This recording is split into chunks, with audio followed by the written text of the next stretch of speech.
What's up, good people? Mark Holmes here, and as always, I want to say thank you all for watching, commenting, subscribing, and being part of the Joe Blue Sports Report. Without you guys, as well as you ladies, you know that this literally does not work. I hope everybody is having a great Friday. I am excited as can be about the Cowboys playing Sunday night. Unfortunately, they're calling for some rain my way. And, you know, using the outdoor set, you can use up underneath the deck there. I've got the canopy and things, but you can't use the full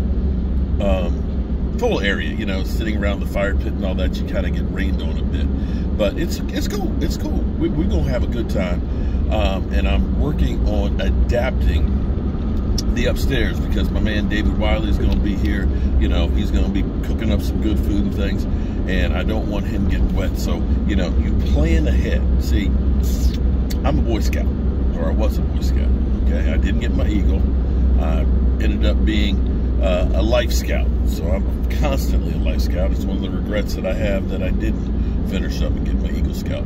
But the Boy Scout motto is be prepared. Okay, you got to be prepared for anything. You know, it's like being a Marine. You adapt, you overcome. You know, you've got to make sure that you got a secondary plan, and that's what I'm working on now. So I'm going to the dump. No, not FedEx Field. I'm going to the actual dump because I got some trash, and cleaning up everything, and I'm cleaning out my closets and cleaning out the man cave, cleaning up the backyards. I got all that stuff to get rid of, and want to get that done, and then I'm working on my plan to make sure that we have the best meats and stuff and everything good to go for the game. Now, interesting thing here. Interesting. I'm just curious if anybody else out there enjoyed seeing the Rams get destroyed.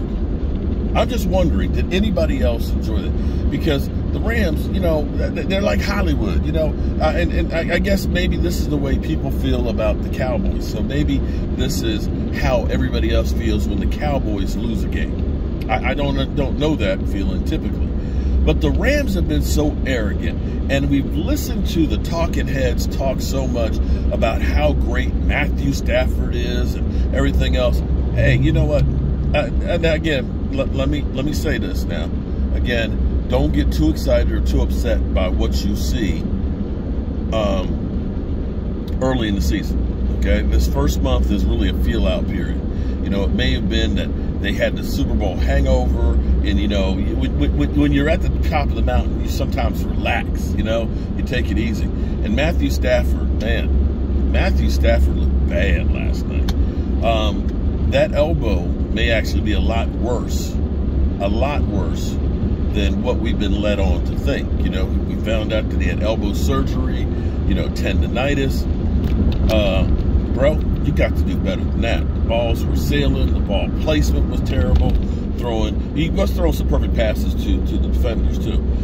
He's lucky that he didn't have at least 2 more interceptions because they were literally right to the defenders, and I think they were so surprised that was perfectly thrown to them that they didn't know what to do. But the thing that I absolutely love, because they have trashed my team and they tell us that, you know, Dak Prescott is not on the level of Matthew Stafford, who, you know, or anything like that, or Diggs. This is the one that mystifies me because they have revisionist history when it comes to the Cowboys, okay? They say that, you know, Diggs is not a good cornerback, that Diggs, you know, he gave up almost 1,000 yards last year. He's trash. Even though he did something nobody has done this century, 11 interceptions. Everybody talks about how good Jalen Ramsey is. Y'all remember last year, season opener for the Cowboys against Tampa Bay. When we talked about how bad Anthony Brown was, AB had like 128 yards. He killed the Cowboys. And we kept talking about how he's trashed and everybody wanted to push him over a bridge. Well, here's an interesting thing. Jalen Ramsey last night had the perfect game. He had the perfect game last night. I don't know if it's happened before or not, but he gave up the perfect quarterback rating in coverage. 150. Josh Allen was 158.3 going against Jalen Ramsey. Jalen Ramsey gave up 6 catches, 124 yards, and 2 TDs. Let me say that again. Jalen Ramsey let Josh Allen go perfect QBR rating, giving up 124 yards and 2 TDs on 6 receptions. I hope they send a case of burn cream to him. I hope they send a case of burn cream. Now, I'm curious, because, see, this is the thing that I always love. I always love this. Every year, and I don't know how my Cowboys are going to do. I don't know. I don't know. The Cowboys could be on the other side of this thing I'm about to say right here. We don't know. That's the great thing about football. We don't know. But half of the teams that made the playoffs last year won't this year, which is an amazing thing, because you think about teams that were good enough to be in the playoffs last year, then aren't good enough to go this year. It's not anything new. It happens every year. Teams that go to the Super Bowl. Teams that go to the Super Bowl. Very few repeat. Very few repeat. The last time was the Patriots, like 2003, 2004, something like that. We know these things. Yet, people have been on the bandwagon. Oh, the Rams. The Rams. Super Bowl champion Rams. Look at that team. They got Bobby Wagner. You know, and I wanted to try and get Bobby Wagner. I'm not going to lie. Bobby Wagner left a little bit to be desired last night. He had some issues there. He had good numbers, but, you know, he did get carried into the end zone by Josh Allen. Josh Allen, who was acting like he was beast mode last night.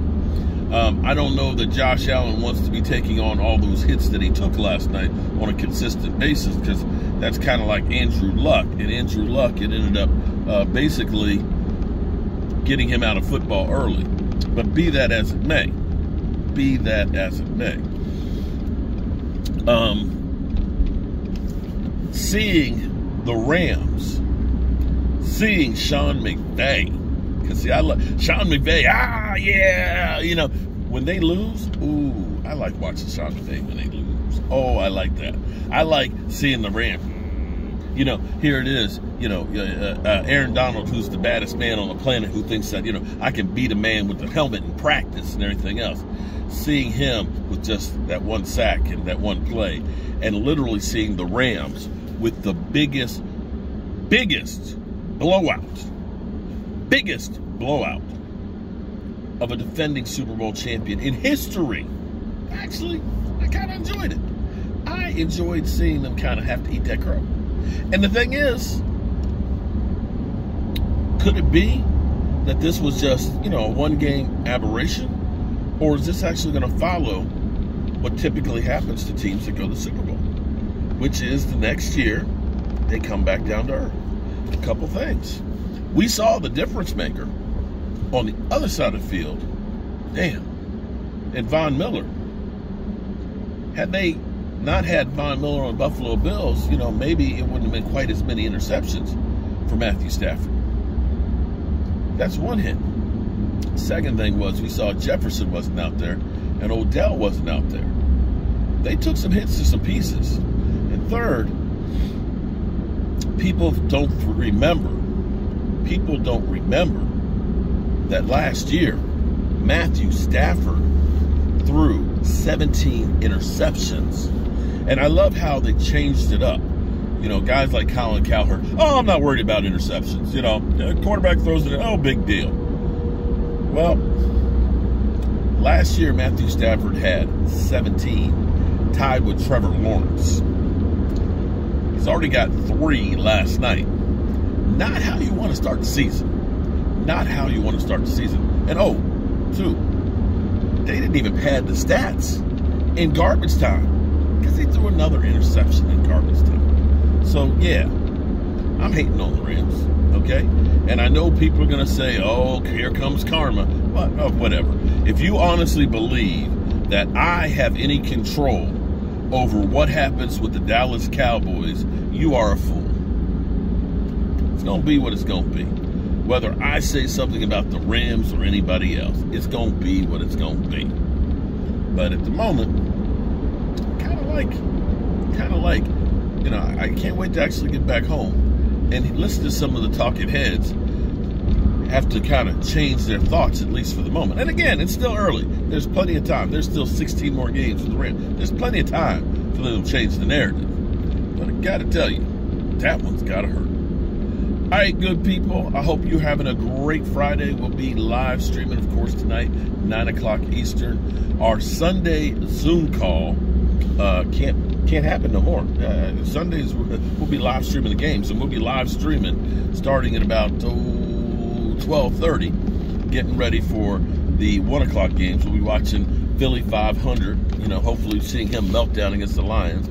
We'll be watching the Washington Commanders, and then we'll be rolling into seeing the Giants game as a warm-up for the Cowboys. But what we'll do is we'll do our Sunday Zoom call at 5 o'clock on Saturdays. And that way we can do a preview of the game, and we can get your guys' thoughts on what you think and so on about the season. And I am here at the dump, so let me get rid of this trash and get on to my next stop. Peace.